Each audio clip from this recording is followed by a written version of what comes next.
دھن یعنی کسی بھی گانے کا جو ایک خاص طریقہ ہوتا ہے، ایک خاص آواز ہوتی ہے، اس کو ہم کہتے ہیں اس گانے کی دھن۔ ایک مشہور موسیقار کہتے ہیں اس انسان کو، اس شخص کو کہ جس کو گانا بجانے کا کام بہت اچھی طرح سے آتا ہو، یعنی جس کا کام ہو گانا بنانا، گانا بجانا وغیرہ، تو اسے ہم موسیقار کہتے ہیں۔ احمد غلام علی چھاگلا نے بنائی تھی۔ ابو جان: بہت خوب، یعنی بہت اچھا۔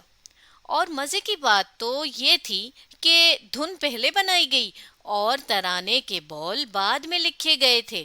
ترانے کے بول یعنی جو بھی الفاظ ہیں ترانے کے، یا جو بھی یوں سمجھ لیجیے شاعری ہے، وہ بعد میں لکھی گئی۔ اس سے پہلے اس کو کس طرح سے گایا جائے گا، وہ دھن اس کی پہلے بنائی گئی۔ ہمارا قومی ترانہ پہلی بار 13 اگست 1954 کو ریڈیو پاکستان سے نشر ہوا یعنی ریڈیو پاکستان سے سنایا گیا۔ پورا قومی ترانہ بجنے میں تقریباً 1 منٹ اور 20 سیکنڈ لگتے ہیں۔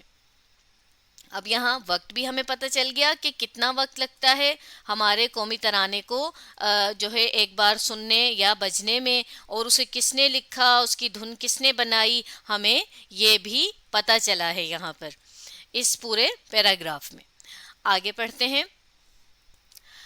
ابو جان: سارا: ابو جان، کیا ہی اچھا ہو اگر آپ ہمیں قومی ترانے کے اشعار کا مطلب بھی بتا دیں، یعنی اس قومی ترانے میں جتنے بھی شعر ہیں ان کے کیا کیا مطلب ہیں، اگر آپ ہمیں بتا دیں۔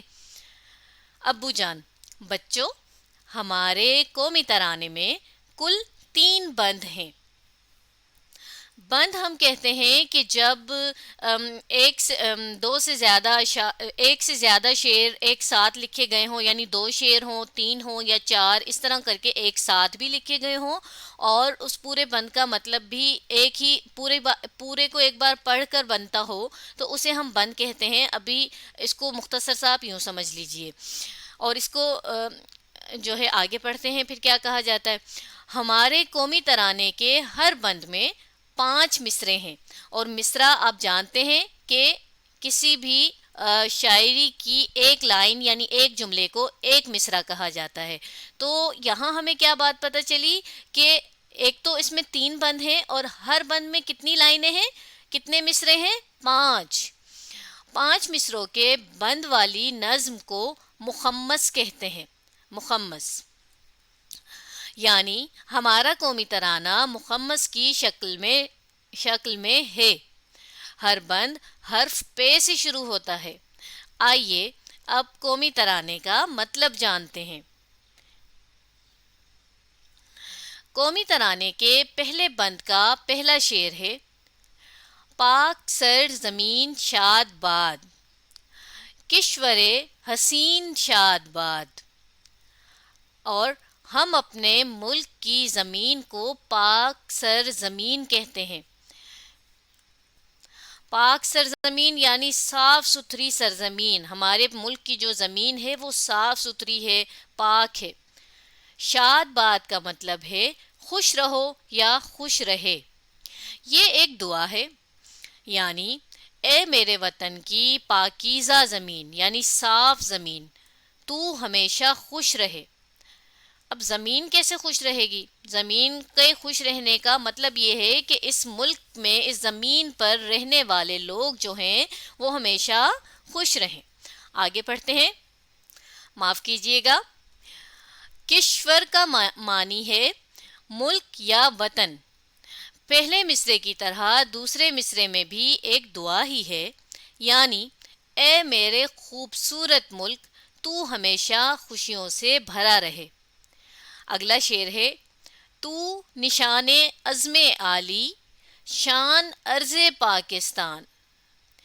عزم سے مراد پکا ارادہ ہے، اور عالی شان کا مطلب ہے اونچی شان والا یعنی اونچی عزت والا۔ ہمارے بزرگوں نے یہ وطن بہت سی قربانیاں دے کر حاصل کیا تھا۔ قربانی یعنی اس کے بدلے میں بہت کچھ دیا، جس میں بہت کچھ شامل ہے، جان بھی، سامان بھی، اور بہت کچھ۔ انہوں نے پاکستان بنانے کا پکا ارادہ کر لیا تھا۔ تو اس شعر کا مطلب ہوا کہ اے پاک سرزمین، تو ہمارے بزرگوں یعنی ہمارے بڑوں کے شاندار عزم اور ان کے پکے ارادے کی نشانی ہے۔ آگے پڑھتے ہیں۔ پہلے بند کا آخری مصرع ہے، مرکز یقین شاد باد۔ مرکز درمیان یا بیچ والی جگہ کو کہتے ہیں، جس کے ارد گرد یعنی کہ آس پاس تمام چیزیں گردش کرتی ہیں یعنی کہ گھومتی ہیں، یعنی ہمارے ایمان اور یقین کا یہ مرکز سدا یعنی کہ ہمیشہ خوش رہے۔ ایمان اور یقین کا، ایمان تو آپ کو پتہ ہے نا کسے کہتے ہیں؟ ایمان کے ویسے تو بہت سے مطلب ہیں، لیکن یہاں پر ایمان کا مطلب بھی یقین ہی ہے، بھروسہ ہی ہے۔ دوسرے بند کا پہلا شعر ہے، پاک سر زمین کا نظام، قوت اخوت عوام۔ قوت کا مطلب ہے طاقت اور اخوت کا مطلب ہے بھائی چارہ۔ بھائی چارہ یعنی کہ آپس میں مل جل کر رہنا، یعنی پاکستان میں بسنے والے یعنی کہ رہنے والے سب لوگ آپس میں بھائی بھائی ہیں۔ ان کے بھائی چارے اور اتحاد، اتحاد کہتے ہیں اتفاق کو یا بھائی چارے ہی کو، یعنی مل جل کر رہنے ہی کو اتحاد بھی کہا جاتا ہے، کی طاقت سے اس ملک کا نظام چلتا ہے۔ نظام چلتا ہے یعنی سارا کچھ جو اس ملک میں ہے وہ سب کس وجہ سے چل رہا ہے، کیونکہ یہاں سب ایک دوسرے کو ایک دوسرے کا بھائی بھائی یعنی اپنا سمجھتے ہیں۔ دوسرے بند کے دوسرے شعر کو دیکھیے، قوم ملک سلطنت پائندہ تابندہ باد۔ پائندہ یعنی ہمیشہ قائم رہنے والا، قائم رہنا یعنی ہمیشہ موجود رہنے والا، اور تابندہ یعنی چمکنے والا۔ باد کا مطلب ہے رہے۔ اس شعر کا مطلب ہے کہ ہماری قوم، ہمارا ملک، ہماری یہ سلطنت ہمیشہ قائم رہے اور چمکتی دمکتی رہے۔ سلطنت یوں سمجھ لیجئے، یہاں پر سلطنت سے مراد ملک ہی ہے۔ آگے پڑھتے ہیں۔ دوسرے بند کا پانچواں مصرع ہے، شاد باد منزل مراد۔ بر صغیر، بر صغیر ہم جانتے ہیں اس جگہ کو کہتے ہیں کہ جہاں پر مسلمان اور ہندو مل کر رہتے تھے، اور جب جو ہے پاکستان بنا اور ہندوستان بنا تو پھر وہ الگ الگ ہو گئے، تو اس جگہ کو بر صغیر کہتے ہیں ہم۔ لیکن اصل میں اگر ہم اس لفظ کے لفظی مطلب دیکھتے ہیں تو بر یعنی زمین اور صغیر یعنی کہ زمین کا چھوٹا سا ٹکڑا۔ خواہش تھی کہ ایک الگ اسلامی مملکت قائم ہو، مملکت یعنی اسلامی ملک۔